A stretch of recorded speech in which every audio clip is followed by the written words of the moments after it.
Simon Bates has this week's comment from London. If, when you were a kid, you read the usual children's books, you probably came across a lovable old badger. In The Likes of the Wind in the Willows, badgers were represented as wise old creatures, full of dignity. But in reality, they are nothing of the kind. They're large, they're smelly things, they dig their way through good land, they barge through fences, they kill young lambs, and they're said to infect good cattle with TB. Now, I live and farm up on the wild moors of southwest England, and apart from all that, after midnight, badgers are bruisers, noisily beating each other up in the dark. Here in Britain, badgers are a protected species, so killing them is out of the question. But how legally can those of us who are pestered by these beasts get them to move elsewhere? This was a major debate in the local pub recently when a suggestion came from Bill Sykes, the blacksmith.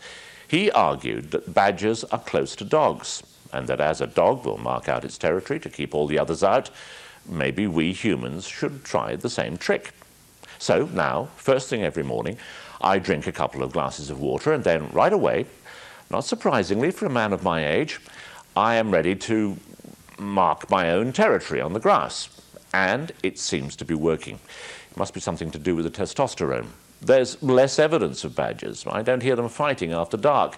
Well, certainly not as much as I used to. I've become so convinced that the blacksmith's theory works that last weekend I upped the water consumption to well beyond my usual limit and was busily watering the track to my house when, to my horror, the mail van trundled up just as I was running out of juice.